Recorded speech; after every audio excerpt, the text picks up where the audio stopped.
My name is Jason Syvixay. I'm with BILD Edmonton Metro, and I am subbing in for Kjenner Anderson, who is just in Ottawa for the CHPA conference. So she's talking about housing on a national scale. So unfortunately, these three have to listen to me, unfortunately, but we're going to be listening to them. So my job is just to keep the conversation going, and these nerds have already been talking about a whole bunch of housing issues, and it's not even 9 a.m. yet. It's not even a soft 9. You couldn't have started at 9 a.m., guys. Anyways. I'm delighted to serve as a moderator for today's conversation on how we can unlock housing solutions and navigate Edmonton's growth. Before we get started, I do want to also acknowledge the land that we are gathered here on today, which is Treaty 6 territory, the traditional lands for many Indigenous peoples, including the Cree, Blackfoot, Métis, Nakota Sioux, Dene, Saulteaux, Anishinaabe, and Inuit peoples. Today's conversation is really important to BILD Edmonton Metro because we shape the communities and the homes and spaces where people and businesses live, invest, and thrive and prosper. And we work with a range of different stakeholders, whether it's from public, private, and community, to navigate a range of challenges and opportunities. And many of you are in the room, and I see many of you, and we love collaborating with you, and the folks on the table as well. And really, it's around ensuring that all residents, both current and future, can benefit from economic prosperity and a high quality of life. You guys are all a bunch of housing nerds, so today is really about focusing on the housing landscape. Not sure you know, but back in January, the City of Edmonton declared a housing emergency. But also, this past summer, we've also heard in the news that this has been a record and banner year for housing starts. So there's been about 32% increase in housing starts, and these three have been critical and important in driving that. And of course, the development and construction industry have been playing a critical role in trying to meet the demand and keep pace with that. But however, there are a lot of different challenges that are at play, whether it's external issues like labor shortages and escalating costs. And those are the things that we're going to dive into. We're going to talk about reforming regulations, which I know the City of Edmonton has done a great job at, and also looking at different programs and incentives, which the city is also trying to push forward, as well as different private sector interventions that can be advanced. So today we're really looking to identify some actionable strategies that we can move forward together. So with that said, I'm going to introduce our panel. First up, we have to my right we have Christel Kjenner. She's the director with the City of Edmonton's Housing Action Team.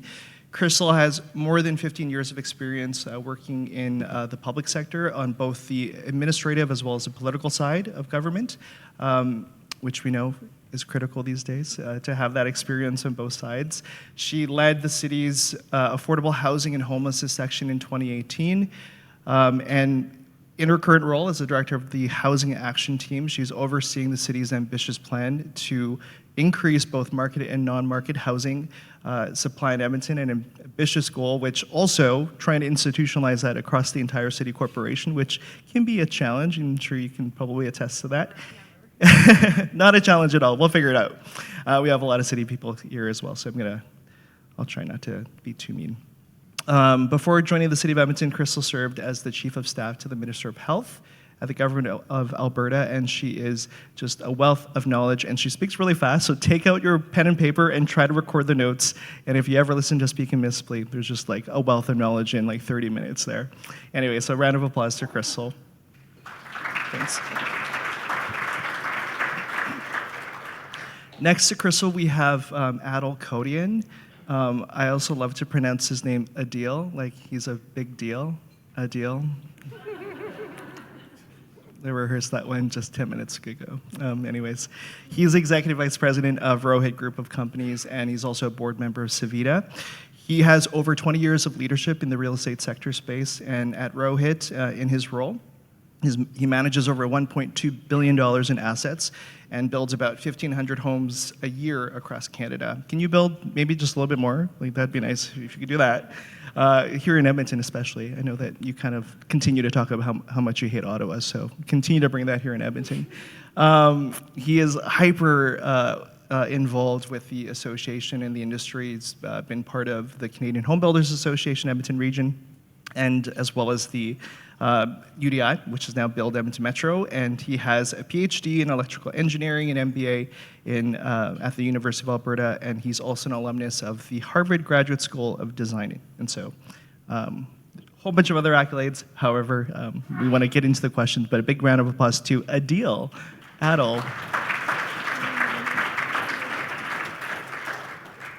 All right, and last up we have Saheb, Dullet, who's the Senior Director of Policy and Government Relations for BILD Alberta. It's the provincial advocacy organization for the home builders, land developers, renovators, trades, and suppliers. And they work with all of our municipal chapters, and especially on coordinating our provincial asks and our advocacy.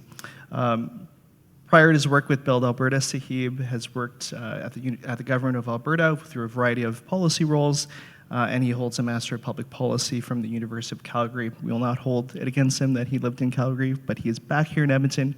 Apparently Alberta's calling or something, and he came to Edmonton, which is great. So a big shout out to Saheb for being on the panel.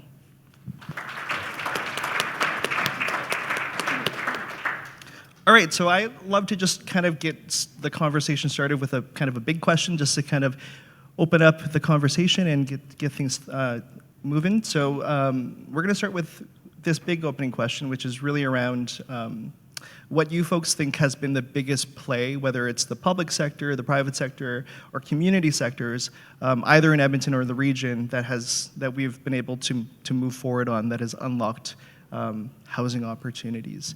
And maybe we'll start with Christel. Okay. Thanks for the question, Jason, and good morning, everybody. Thanks for having me here today. I'm really looking forward to our session and the rest of the sessions today. There's some really good speakers lined up. So to answer your question, I think obviously one of the most important things to unlock housing supply that's happened in the Edmonton region is, well, specifically with the City of Edmonton, is our general liberalization of policy to support supply that's taking place over the last decade. So in Edmonton, things like secondary suites have been legal for more than a decade. They were made legal citywide in row houses and semis in 2018. Edmonton was the first major municipality in Canada, if not North America, to eliminate the single-family zone and implement open option parking, which is also the removal of parking minimums for developments. And all of these, steps were taken over a period of time that I think has, in large part contributed to this relative affordability advantage that Edmonton has today. But even still, we continue to push the boundaries. In January 1st of this year, we implemented our new zoning bylaw, which essentially legalized 8 units as of right citywide. And that's notable in Canada because as part of the Housing Accelerator Fund, which I'm sure I'll get a bit of a chance to talk about more, the federal government's been requiring municipalities to adopt 4 units as of right.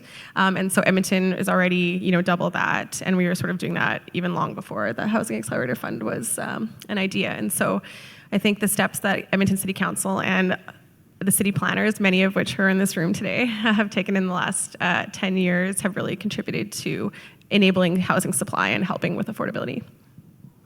Thanks, Christel. Yeah, a round of applause. Apparently yesterday was the zoning bylaw's 1-year anniversary, so we're going to need to do a little group happy birthday to the zoning bylaw. Just kidding.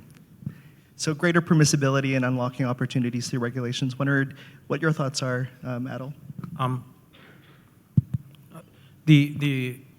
I would actually echo what Christel's saying. The only other thing I would say is that success has been long-term collaboration between industry and the municipality. I'm a past City of Edmonton employee in the planning department, and I now build houses in the Edmonton market. And collaboration has been, I remember walking senior planner Ann Stevenson, and now Councillor Stevenson, through some pretty rugged construction sites, because she was trying to figure out how do secondary suites work? What happens when we release, what happens when we permit secondary suites, and there's all kinds of challenges with fire ratings and this, that, and the other thing. So collaboration has been a two-way street, and one of the benefits of that collaboration has been the relaxation of parking regulations, the new zoning bylaw that we've amended. One of the advantages of the new zoning bylaw is that builders are not fighting with planners about the color of the brick on the outside of the house. This is a common problem in a lot of municipalities, not here. We don't argue whether if you stack it sideways, it's one form. If you stack it one on top of the other, it's another form. And different regulations and rules and zoning bylaw restrictions apply. We've gone away from a lot of that. And that has led, that is leading and will lead to a lot of improvement in our ability to supply housing. And reduction of appealability, reduction of consultation requirements, and just general speed up and reduction of cost.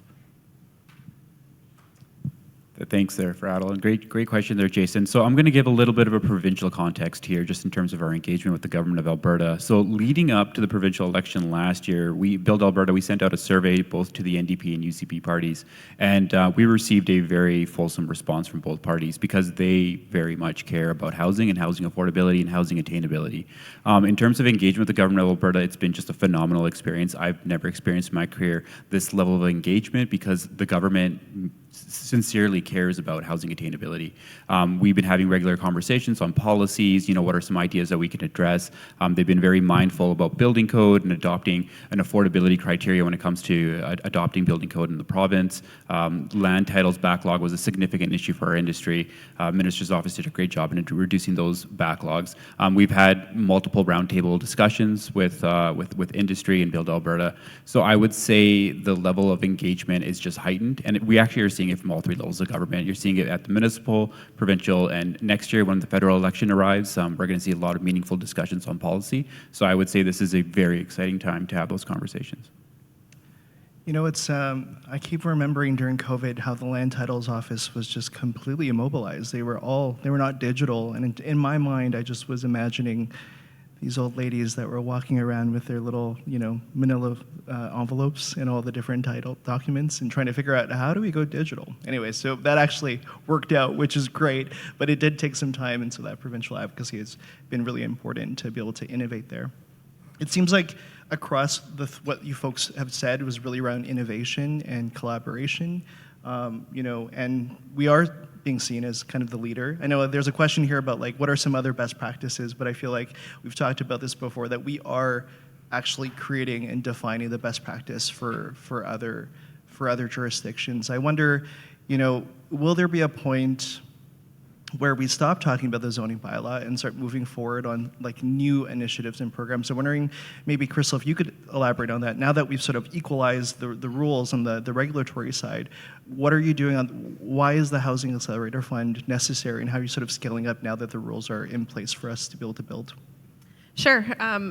So I'm, as you mentioned in the introductions, I am leading currently a team called the Housing Action Team, which is a new team at the City of Edmonton, and its mandate is to look at new ways that we can scale both affordable housing supply and also supply that that the market's not meeting demand for on its own, let's say. So things like infill development or transit-oriented development, the types of development that our city plan wants to see, at a level of 50%, that we may have a bit more barriers and challenges to. When we were putting together the Housing Accelerator Fund Action Plan, we had to dig pretty deep because, as you said, a lot of the federal government put out a list of sort of acceptable types of initiatives that could be on the plan, but many of those initiatives, if not most of those initiatives, were already well underway or complete in Edmonton. So we had to sort of think novel and come up with some new ideas. And one of the things that we had heard from many people is that there's barriers related to infill development, and in particular, there's systems that are organized to enable greenfield development when it comes to infrastructure costs, cost sharing, that sort of thing, where it's very systematic. But on the infill environment, that was lacking. And so we had developers that were facing first one in problems, where they would go to try and develop a piece of land, and they would be told that they need to invest in a significant infrastructure upgrade that would benefit multiple parcels and enable the redevelopment of the neighboring sites, but the whole cost had to be borne by that project. And that was leading to some challenges. And so one of the things we've been working really closely with our urban planning and environment team, two of the leaders of which who are here today, to figure out what can the city do to support cost sharing and predictability there. And so one of the things under I'm proud of under the Housing Accelerator Fund Action Plan is the launch of the Infill Infrastructure Fund, which is looking at first of all, collecting data, because we don't have good systematic data about the scale and scope of this problem, although we hear a million anecdotes about it.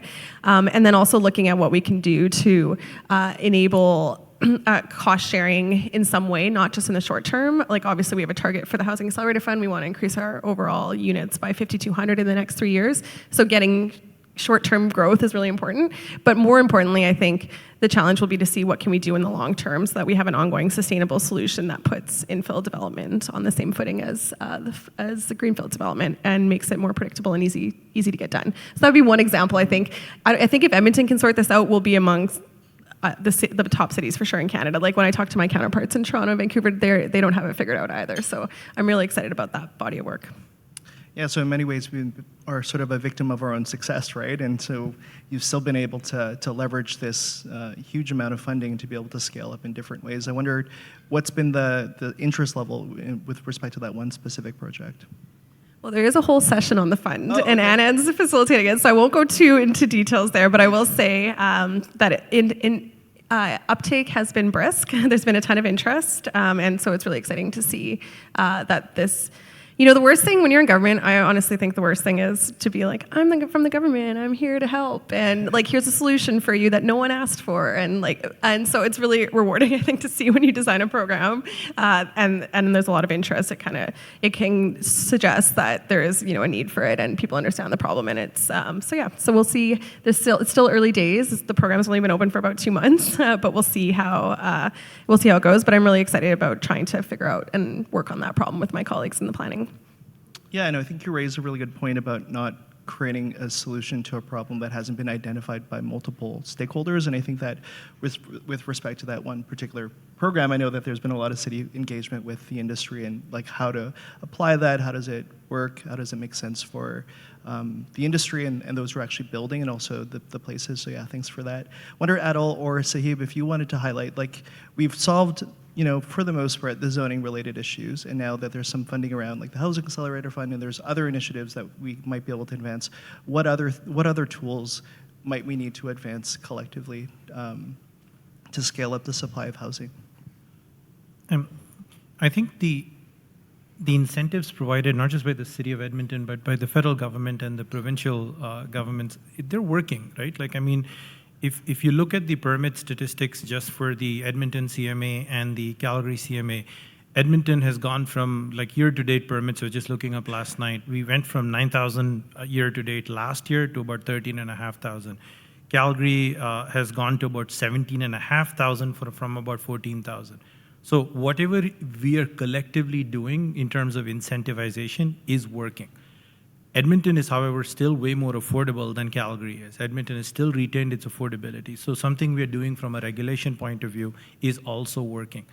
I think one of the, prior to real estate, my career has been in software and technology. And when you look at complex systems, there's one rule you always remember: don't fix what's not broken, right? So one of the important elements is to not figure out, now that we are done this regulation, let's now think about what the next regulation needs to be. So recently we've seen discussions of maybe we should now create rules that restrict suburban development. Stop. Why did we create simplification of regulation in the first place? It's because we wanted to make housing affordable. Housing is affordable. Market housing, Edmonton is a success story we need to talk about. So let's now not think about creative ways to completely kill that. Right. So, from a from a sustainability point of view, yes, we want to be sustainable, but sustainability, accessibility, and affordability are sort of three ends of a triangle, right? And this triangle keeps moving all the time.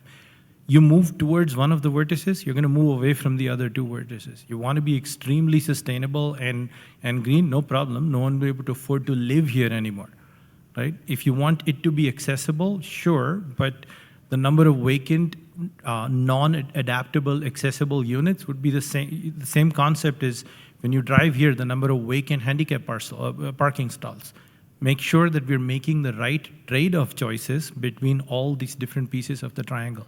And you cannot, there is no such thing as a perfect midpoint because the triangle keeps changing shape also at all points in time.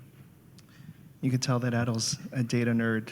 He was on a train to Bruges, and he called me with housing data. And I was like, why are you calling me at this time? Anyways, I think you raise a really good point about the balancing act between how far we regulate and what is the role of government in terms of intervention as well as enabling. And I think that's been a conversation. That's the balancing act, right? That's the tightrope that we need to walk together. And there's no perfect answer. And I think that these conversations are important. I wonder, Saheb, if you wanted to talk a little bit more about what are the things we might need to do to unlock housing supply outside of just the zoning bylaw. I know you talk a lot about programs like CMHC's MLI Select and the GSC exemption that's been talked about across the country. If you wanted to elaborate on some of that. Yeah, I think it's really important to talk about diversity of choice. I think that's part of the Alberta advantage is that you can get a wide spectrum of products based on the benchmark price in each respective municipality. And I think, the market has done such a great job in terms of just self-regulating itself. It is identifying the gaps and it's filling the gaps with the products of consumer needs. For example, purpose-built rentals, they make up 1/3 of housing starts in this province. To put that into perspective, we have built more purpose-built rentals in the last 3 years than the previous 15 years combined. And that is much driven by the simple fact that market is looking at demand. They're seeing a gap on the purpose-built rental side, and they're filling that gap. And then on top of that, you have provincial policies, federal policies, municipal policies that are very much incentive-based. You have CMHC MLI Select. It's a very attractive program for developers that are looking at purpose-built rentals. You can achieve 40 to 50-year amortizations. You can achieve very attractive, very attractive interest rates. And ideally, there's just a ton of policies that are available. If you look at the federal government, they removed GST for purpose-built rentals that resulted in more supply. This provincial government has made it very clear that they will not entertain rent control, and that is something that has encouraged more housing supply on the purpose-built rental side as well. So I think we're seeing a really good intersection between incentives and diversity of choice from industry. Does everyone know what MLI is? Just show of hands in the room. The acronym? So some. What is the acronym? Can you describe it? I have no idea what the acronym is, but it is it's a financing program that allows for very high leverage at slightly lower interest rates than what prime rate or what market interest rates would be for that, with much longer amortization. So what it translates into is much better debt utilization capability for a landlord, which means that we can build rental housing with a lot less of our equity stuck in the building as we operate. In boom times, we were seeing leverage ratios for buildings reaching almost 100%. What that means is almost 100% of the cost of construction, which means that 100% of what we spent to build the building was coming back as debt portfolios. Now, as time goes along, costs increase, rents don't increase as fast. We still see much better leverage. And that's a brilliant incentive scheme, just from a numbers point of view. In Edmonton, normally apartments are not a highly desirable product. We saw the long run average in Edmonton is about 12 apartment units per 10,000 units of population. This year, we built 21.6 apartment units per 10,000. We've literally doubled. 92% of that was purpose-built rental, and I don't know the stats on this, but I'm reasonably certain probably 90% of that exists because of MLI Select. I wonder, Christel, if you want to highlight how the MLI Select or these programs might be impacting your work at the City of Edmonton. What are you seeing? Sure. So MLI Select has absolutely been essential, I think, for bringing on purpose-built rental. Just to build on what Adil just mentioned, I think from our housing needs assessment, the city assesses. It has a very comprehensive housing needs assessment, which I encourage everyone to take a look at. But I believe there's a statistic in there that says Edmonton has about, in 2021 census year, we had 143,000 households that were renter households and only 78,000 units of purpose-built rental. And so obviously there's a significant gap there. The purpose-built rental supply would need to increase 90% to meet the needs of the rental population. And obviously there's secondary markets and there's other solutions that people are accessing. But at the same time, we have to acknowledge that the construction of rental largely fell off in the 1990s and was on a downward decline up until about 2014 when things started turning around. And now we're seeing significant investments. Edmonton had been leading for a few years, and I think I just was looking yesterday. We're almost 50-50 split right now between rental and ownership in terms of housing starts, which is huge compared to what it's been in recent years. So obviously that program has been very important. I think it stands for mortgage loan insurance. I think that's what the MLI is, but anyways. But I do want to talk about something because you asked the question about unlocking housing. And I think although obviously In Edmonton, we are known as an affordable city, and we are affordable for people that are earning median income. But there's a significant and growing percentage of the population whose housing needs are not being met by the market. And in Edmonton, in 2021, that was 46,000 households were in core housing need, which means that they are facing some challenges with respect to suitability, adequacy, or affordability, and they can't afford to move to any other option in the same city. And so for those households, they have to choose between which bills to pay this month and forego many of the things that I myself and others, I'm sure in this room, would consider to be indispensable. We know that amongst those 46,000 households, it's not equally split between homeowners and renters. It's vast majority of those households are renters. It's about 39,000 households. And 1 in 4 renter households in Edmonton currently cannot afford to pay their rent. So that's a significant challenge that we need to address as a community and as a city, and that's something that we've been working on in a big way since 2018 when we launched the new Affordable Housing Investment Plan. So in 2018, we sort of took a look. We had a bunch of interest from council. There was a new homelessness plan, and we're looking at why are we not getting more affordable housing built? And the reason was because it wasn't being done in an intentional way. From time to time, governments would make funding available, but there wasn't any ability to plan in the long term or predict. And so what the city and with council support took on was creating the Affordable Housing Investment Plan, which viewed affordable housing as critical social infrastructure that won't happen by accident and needs to be planned for, and put a proactive investment of, at the time it was 132 million, over 4 years, and said, we're going to be the first one into projects. We're going to create a shovel-ready pipeline of projects that can then be funded to a greater degree by more senior orders of government. And the reason for that is because obviously the property tax base is not sufficient to fund income distribution in a major way, but we can be a key catalyst. Excuse me for 1 sec. There we go. Okay, so we can be a key catalyst in getting more projects built if we just provide that up to minimal, like up to 25% contribution or land, and we do it in a way that is predictable year to year, and the nonprofits that build community housing can rely on that funding stream, then they can plan projects. And so to date, I'm proud to say that the city's incentivized the creation of over 5,500 units under this program with $234 million of investment, and that includes almost 1,000 units of supportive housing, which is geared to people experiencing chronic homelessness. Now, clearly, it's not enough. There's a huge gap that still needs to be met, but one of the things I'm encouraged by is that all 3 orders of government are starting to talk about this significant unmet need and taking steps to increase the non-market housing supply as well. Yeah, and I think that housing precarity will be even more pronounced as the climate and weather gets a little bit more colder. I wonder, how do we square that? I'm just looking at Adil and looking at Saheb. How do we square sort of this conversation about housing precarity, those who are houseless, and also like sort of our narratives around affordability? You know, so how do we navigate that together between public and private sector? Does the private sector have a role in this advocacy? Yeah, I think the conversation is very centered around attainable housing because Christel's absolutely right. It's a spectrum of housing. Like, we're not just here talking about market housing. You know, we're talking about near market, subsidized, deeply subsidized, emergency shelters. It's every type of shelter, any type of roof over your head. That's the type of housing that we need. And I think, Jason, you're absolutely right. There is an opportunity for the private sector to get involved. We've been having conversations with the provincial government as well in terms of like what could be industry's role in facilitating some of these conversations. There was a really successful campaign that came out in 2018 in the city of Calgary called the Resolve campaign. And effectively what you had is you had private sector, they donated capital, they put their resources, and they were building a lot of non-market housing products that were funded by all levels of government. And then once the product was built, it was handed off to not-for-profits to operate. So effectively, you're building off of everybody's strengths. Let industry do what they do best, build housing. Let the not-for-profits do what they do best in terms of providing resources, and have that level of engagement between all 3 levels of government. I think if we can replicate that program province-wide, we can get some really meaningful results. Adil, do you want to add to that? I think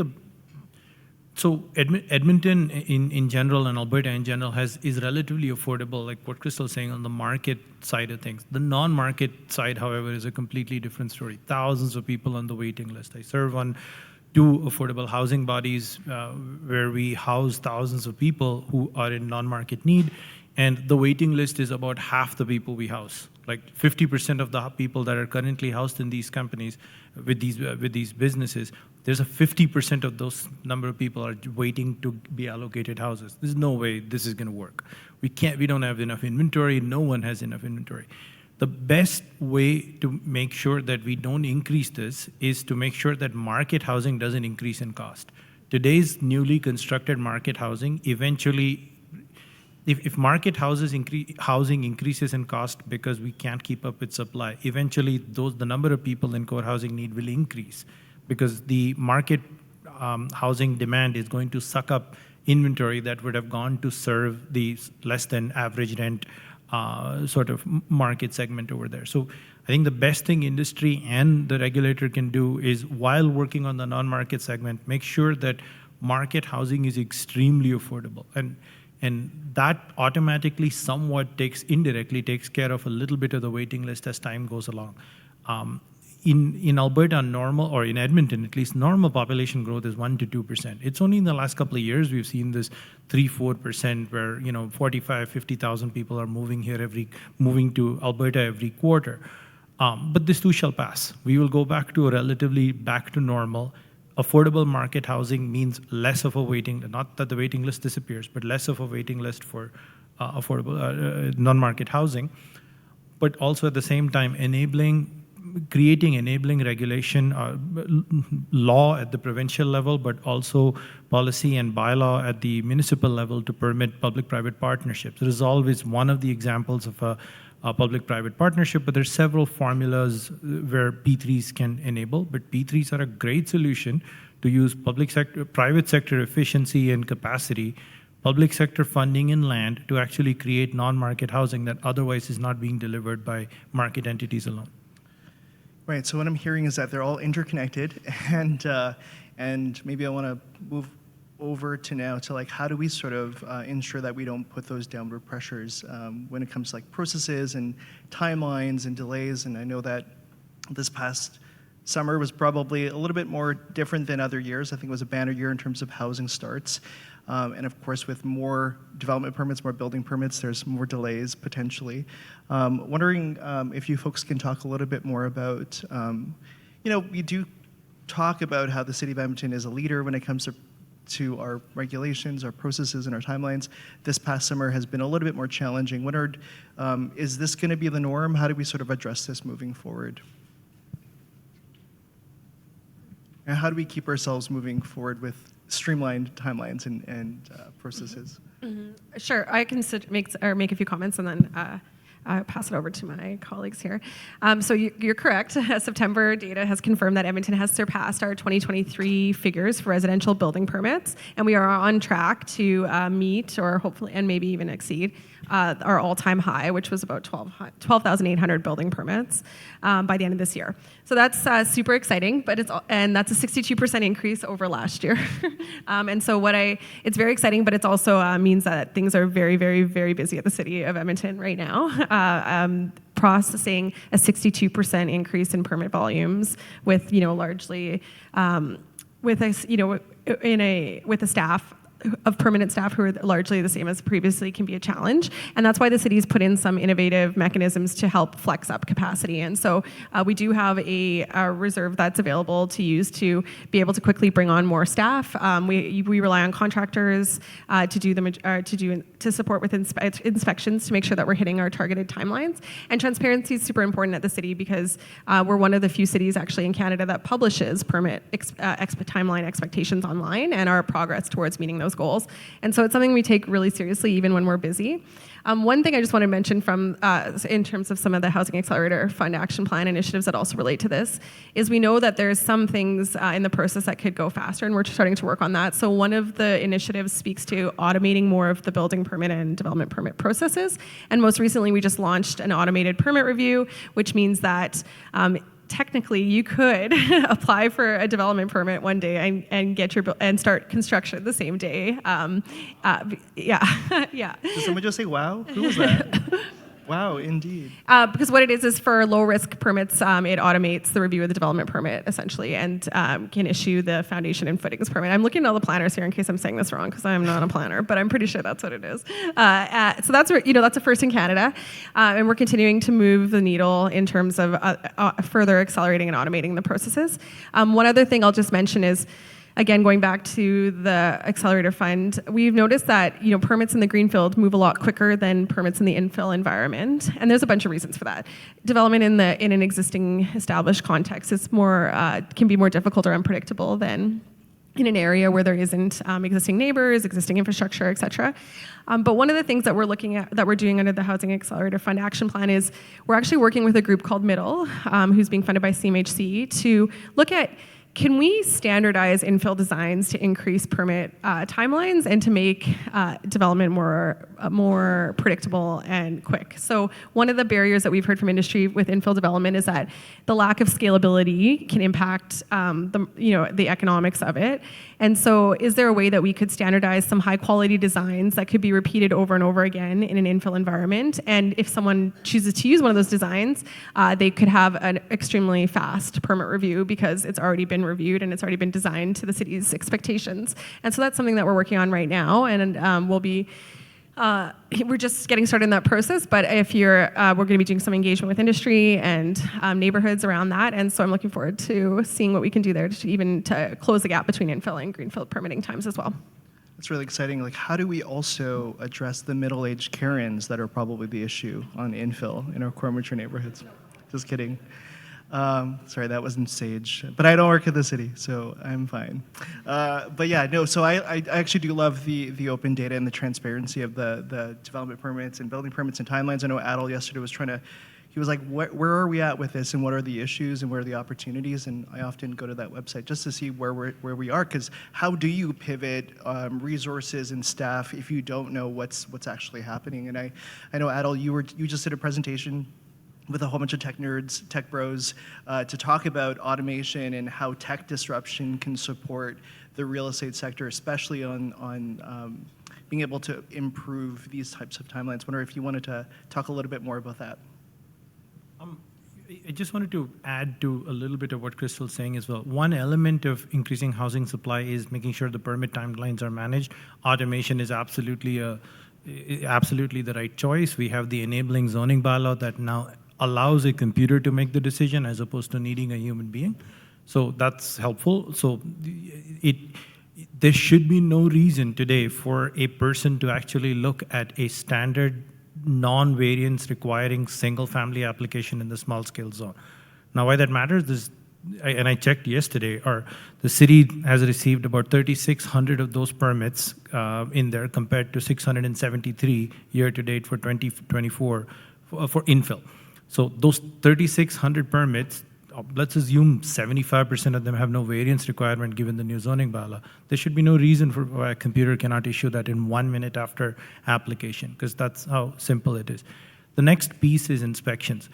I'm having a bit of deja vu. One of my first jobs out was General Manager Larry Banowski of Planning sitting down and saying, our applications have gone up 50%. Holy cow, we can't keep up. How do we solve the planning approval process? It was 2006. Some of the learnings were relatively simple. What can we not do?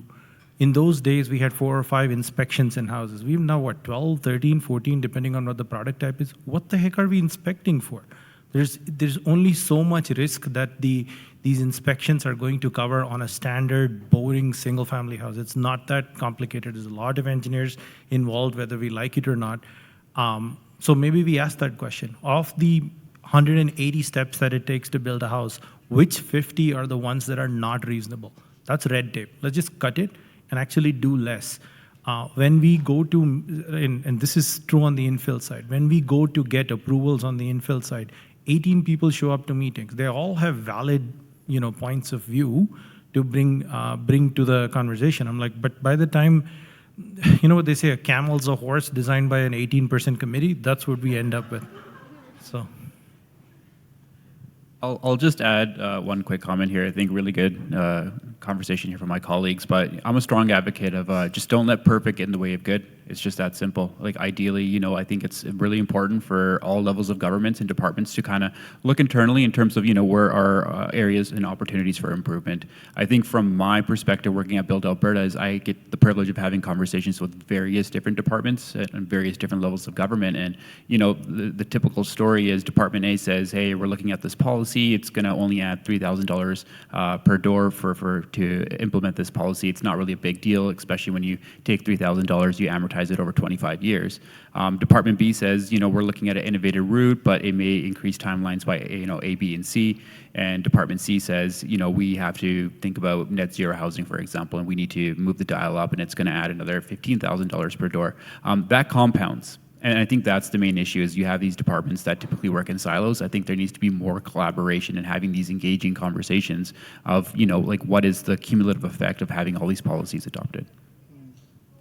Yeah, like we've done such a great job of streamlining our policy and regulatory framework, but we also, on the other flip side, are adding more standards, more regulations potentially. And the city does love to plan. So, you know, there is that sort of, we're enticed to be able to figure, that's the sort of balancing act that I think the city and different stakeholders are trying to advance in. Looking forward to that conversation. Wondering if we can maybe pivot a bit. You know, we've heard that Alberta's calling, people are moving to Edmonton. You know, we're seeing influx of immigration, migrants, those who are interprovincial, but also those outside of Canada. Wondered if you maybe want to enlighten for the audience here, just what are you sort of seeing in terms of consumer trends? Like, who are these folks and what kind of products are they moving into? Sure. Maybe I'll just kind of kick this off. So yeah, like it's no surprise. Last year, Alberta's population grew by 4.4%, just over 200,000 people. That's a significant increase to our population in 1 year. When I last looked at the breakdown, it was around 27% of that was interprovincial migration. So that's great. There's lots of folks that are understanding the advantages of living in Alberta. Tons of international migration as well. And then obviously you have natural increases as part of that. So, you know, it is a significant increase, but I think what's really encouraging is that industry is responding to that demand. So in 2022, Calgary broke its all-time record for housing starts. And then in 2023, they broke that record again. And this year, they're on pace to break that record for the third year in a row. We're talking about all-time records for housing starts. Calgary is responding. And I mean, logically, if you think about it, if you're a newcomer or somebody living elsewhere in the country, you typically think about Calgary first when you talk about Alberta. It makes no offense. We're not going to take any offense to that. But, you know, like what we're seeing now is that there's, you know, more, an increase in population happening in other regions. Edmonton, for example. Edmonton, as Christel mentioned, is also on pace to break its 2015 record-breaking housing start. So we'll see where things end up. It's trending very closely. And then as a province, we're very close for our all-time record for housing starts. That was set in 2006. It's too close to call, but regardless, it's going to be a top 3 year for Edmonton and for Alberta. And Calgary is obviously going to have a record-breaking year for housing starts. Lethbridge, housing starts are up over 300% compared to last year. In Red Deer, housing starts are up 112% compared to last year. So what we're seeing in terms of trends is there was an influx in Calgary, Edmonton. Again, it makes very logical sense. But now we're starting to see an increase in other areas across the province, and industry is responding. And I think that's the really good news story is, you know, we have heightened demand, heightened population growth, but industry is responding with record-breaking housing starts. And how much of sort of what we're seeing is due to just the market, or is it also sort of a combination of the regulatory interventions that we've put in place, or is it a bit of both? Is it too early to tell? I don't know. Curious. It's the regulatory intervention. Again, I go back to CMHC. Prior to this rental boom, we used to build homes for sale because CMHC insured mortgages, right? So at the end of the day, I joke, yeah, we might be private industry, but we still work for the federal government here. Now we have lending programs and so on that is incentivizing construction. But the question about population growth, in 2023, the quarterly numbers were about 40 to 45,000, which is the 200,000. And then in 2024, over the last 3 quarters, the numbers have been 30 to 35,000. In the Edmonton CMA, normal household formation, which is the 1 to 2% population growth, along with just the normal rate of growth of population internally, we've needed a long-term average of about 10,000 to 12,000 starts in the market to just keep the market balanced and affordable. When you throw this population boom on top, the way the math works out is that Edmonton is issuing about 50 new housing starts per 10,000 people on a stabilized basis. Calgary is at 62 new houses per 10,000 units of population. So measured relative to population growth, our record-breaking housing boom is still not keeping up with the rate of population growth. Now, this will not go forever, so there's a short-term problem and potentially a long-term stability that we achieve. What is changing is also that the population growth is a tale of two cities. So of the 200-some thousand people that came in last year, and then this year it'll be about 160, 170, 92%, I think was the number, is going to Edmonton and Calgary. So it's, yes, the 266% growth in Lethbridge is 89 to 230 permits or something like that. So the boom is definitely concentrated in the major metro areas, in Edmonton CMA and Calgary CMA. The makeup of and 70% is international migration, 30% is interprovincial. A few interesting things that we're seeing about the migration. Alberta's long-run household statistic, sorry, not long-run, 2021 census says we are 2.6 people per household. The new groups that are coming in are way less than that. So 1.5, 1.4 people per household. The largest growing the population segment is the single person household. Now, what does that mean? Well, we hear in zoning, not in Edmonton right now, but in many other municipalities, family-oriented housing. What the heck is a family now? What do we build for? Do we build 3-bedroom units? Is that the actual demand? If you look at the wait lists for non-market agencies, that's actually not the wait list. We are seeing a significant increase in the 1-bedroom and bachelor wait list. I'm like, wait, why? It's because of the differences in the population growth that is particular happening. We are also seeing a lot of mid to larger size families immigrating from an international market. In Edmonton today, Edmonton proper, I can't sell a duplex, 3-plex, single family house without a secondary suite. It's just not affordable, but it's also not the lifestyle that my buyer is looking for. They do have, teenage kids living in the basement, or they themselves live in the basement and they have other members of the family. It's multi-generational housing is in demand. So any municipality that does not permit easy ways to get in secondary suites, well, you're not meeting the needs of the growth here. So the population growth, it's not just numbers, it's also changing who we are and what we look like in about 5 years. Yeah, and I would just add to that a couple points. I totally agree with you about how we conceive of households, and we see that on the non-market housing need side as well too. Of the 39,000 renter households in need, the vast majority of the need is concentrated below households earning $45,000 a year, and that's so over 30,000 of the 39,000 households fall into that category. And amongst that, it's about 23,000 are required 1-bedroom or bachelor units. So there's a huge need for affordable 1-bedrooms and 1-bachelors that can be leased below $1,124 per month, or for several thousand who need it below $500 per month. So we certainly see that, and that's why you see one of the innovations, I know you're going to talk about that later, is we're starting to see some non-market housing providers who really focus on providing, like Jasper Place Wellness Centers, building really deeply affordable single unit housing that has essentially 12 units that are very small, like 200 square feet. But they're independent units, and they have a kitchenette and are fully self-contained with a communal floor at one level that provides like the social space and community that a lot of people look for. And those buildings are fully accessible, and it's something that they're trying to scale. So they've built, I think, about 5 of those buildings and are hoping to build 20 more. And so that's one of the examples of shifting to meet the need that can be enabled by good data. And then the other piece, because you asked about regulations, I was going to just mention, we were putting together a press release last week just to talk about the September building permit housing start data. And one of the quotes in there was talking about how we're enabling diversity of housing choice. And there was a statistic that said 24% of our building permits this year are for accessory dwellings. And I remember looking at the reviews, because everything needs to be reviewed by like everybody. And one of the branch managers had even commented like, what? This seems too high. So like got double checked.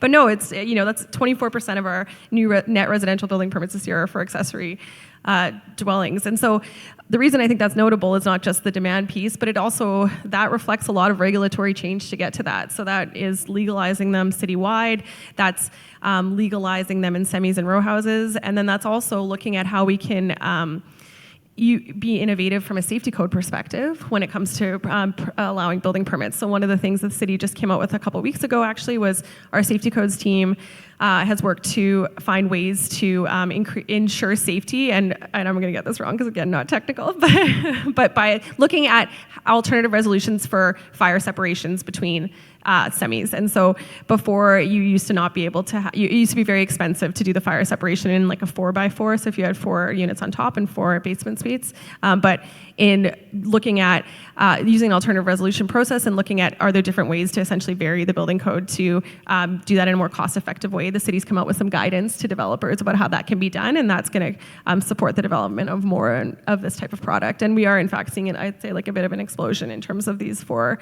units by 4 row houses with basement suites. Right on. I feel like this group could probably talk for hours, and that did sound very accurate. There's no way for us to be able to say that that wasn't accurate on the fire code. Yeah, someone nodded. Okay, that's great. So I'm looking at the time. We do have just an opportunity for like one last question, so I just want to pose it back to the group. Wanted to do some Q&A, but I added too many silly questions, jokes in between, so sorry about that. So you folks can chat with these folks throughout the day. But I just wanted to maybe close off with one big question, which is, we've talked about zoning, we talked about like, do we regulate or do we not regulate? Timelines and processes, innovation, collaboration, programs and incentives, as well as changing housing diversity and choice and consumer preferences. Really robust conversation, so thank you to the 3 of you. Just wondered if you wanted to close with the question of, what are some challenges or opportunities that we're not really thinking about when it comes to unlocking housing that we can maybe impart to the group here? Maybe we'll start with Saheb. So I would say when we try to forecast like our largest challenge over the next 2 to 5 years, I think something that we're kind of tracking is the availability of land supply. So again, we're doing such a great job in terms of just offering diversity of choice and different types of housing supply. Infill development is a huge part of the equation, but again, also unlocking land supply is something that doesn't happen overnight. That you can't just flick a switch and expect a bunch of subdivisions to go online. There is a robust planning and approval process that does take place before developers can even take that raw land and start servicing it into lots before builders can even purchase it. So record-breaking population growth, record-breaking housing starts also means we're chewing through land inventory at a significant pace. So if we want to continue to offer choice for Albertans and Edmontonians, I think we need to have some of those conversations, and those are very difficult conversations to have. In terms of who pays for what, like hard infrastructure upgrades, soft infrastructure upgrades. How do we efficiently build communities in the future? So our dollar goes the furthest. How can we be as efficient as possible? But I also think that is probably our greatest opportunity because that's exactly who we are as Albertans, is we provide choice. Whether you prefer to live in the inner city in a condo, multifamily, row housing, if you prefer to live in greenfield development further out of the city or in other parts of the region, I think we need to enable choice for consumers. And I think what's really encouraging is that we're seeing that from all levels of government. We're seeing municipalities becoming very engaged on these conversations, and they're looking ahead in terms of how do we unlock more land supply, and this is very critical. And I think just to kind of close is that housing attainability is a very sensitive topic. We can all understand that's where you sleep at night. It's the roof over your head. But this is probably the most exciting time from a policy-making perspective. You are literally seeing all 3 levels of government, and they're flushing out their policy ideas. BC just had their provincial election last week, and if you look at the policy platforms for both parties, they had very detailed policy initiatives on housing. They're talking about development charges. They're talking about building code. They're talking about incentives. They're talking about streamlining approvals. No longer are policymakers and governments and parties talking about elect us and we'll build 30,000 homes. They're getting into the how. And I think we're just getting started on that front. So I think we're on the verge of some very meaningful dialogue and some really good conversations from a policymaking perspective. My hometown continues to talk about potholes, unfortunately. So I'm happy to be here in Edmonton where we get to talk about housing. Adil, what are we not thinking about when it comes to challenges and opportunities? I see two challenges, and I guess it depends on the term you're looking at. If you're looking at the next 10, 15 years, I see the number one challenge is going to be that we build houses today about the same way that we built about 50 years ago, right? There is some guy on a roof at -20 with the wind blowing, trying to shingle the damn thing. And part of it is when we go through and look 15 years from today, the 15-year-old today wants to be a YouTuber, not a roofer sitting on in -20. And the YouTuber probably makes more money. And that's a real problem. So without innovation in how we build and some level, and there's lots of attempts right now that we see in the market in terms of robots and AI and 3D printing and all of that. I think that's one obstacle. How do we create capacity in the market? Like, I am amazed that we were able to hit the permit numbers that we were able to hit. Now we have to figure out if all of those are going to get built. If it just takes 2 times as long to build because we've run out of framers, we've run out of, what does it matter that we issued all these permits, right? It'll just take long. The finite capacity of the market is hit, and that's where we are. We've not done anything to dramatically double or triple the capacity of our labor. Productivity of labor is still super low in the home building space. The second challenge is coming around infill. The stats I gave you were that less than 30% or less than 20% of the permits this year in Edmonton were infill. Yes, there are some population dynamics and employment and all of those other elements in there. But one of the issues that it comes down, 2 issues that it comes down to, one is complexity of approval in the infill area, and then the uncertainty around infrastructure. If I'm going to buy land today, and 3 years later is when I go into construction, is there going to be enough water pressure to get me fire flow at the 4th or the 6th floor of the product? I have no idea. Then there is a who will build the cat problem. If there are 5 fragmented landowners in suburban Edmonton, the city of Edmonton plays a treasury function. They collect money from a bunch of developers, and then they do all kinds of fancy math to figure out who owes who money. And if we, we at Rohit build a piece of road in from that pool, we get to go submit the bills and we claim back some of that because we put in the infrastructure. None of that exists in the infill area. There is, if I have to put in $2 million to upgrade the fire or the fire flow water pressure line, who's going to pay me back? How do I know that the 5 other people that benefit from the upgrade will pay me and they will actually develop? Who's managing the treasury on that? Suburban Edmonton, there's a reasonable chance of development, but an infill block in Otwell could stay undeveloped for the next 35 years because the owner simply chooses to not develop. So this is a significant challenge. There's also, if you look at the U.S. market, muni bonds are, tax-free municipal bonds are a significant mechanism of how infrastructure elements are funded. So they're not currently available in the provincial level. So some level of innovative financing, capital flow to activate infill is one alternative to sorting the land supply. Today, infill is really expensive for the most part. It's not, and relatively small housing, dense housing, which is great. But that's now becoming where the wealthy are going, and then suburban is actually the affordable portion. That shouldn't be, and it is because of all of these difficulties that exist. All I got from your answer is that I want to be a YouTuber now, unfortunately. I'd love to be a YouTuber.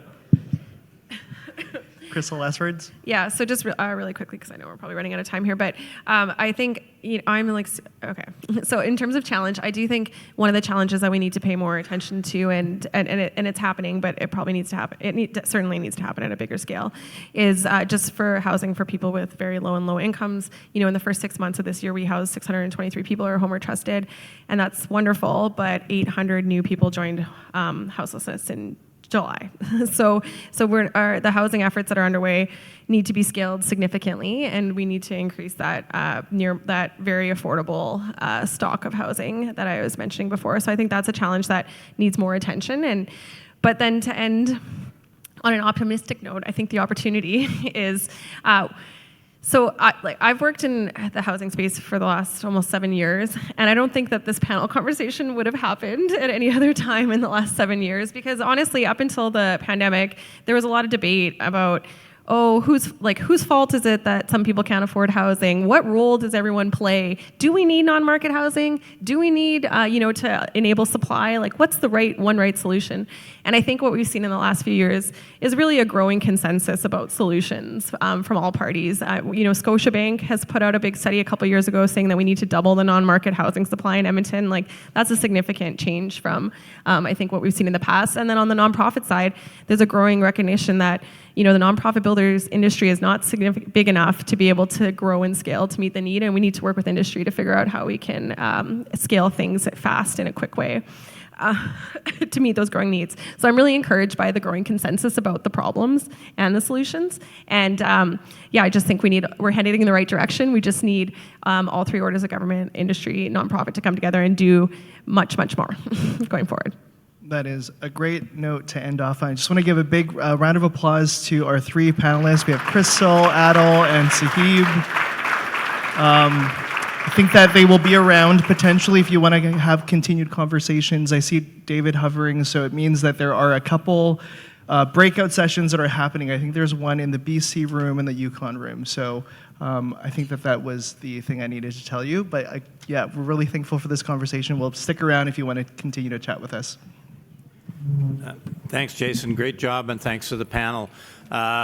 Just a couple of items that might be helpful to you. The wireless here is Weston Conference, if you need to connect, and the password is Weston lowercase 2024. So 2024, I guess that should be easy to remember. So our breakouts are around the corner, left. The carbon emissions session will be in the BC room, and the affordable housing in the Yukon room, which Yukon, BC. Anyway, have a good brief break and enjoy.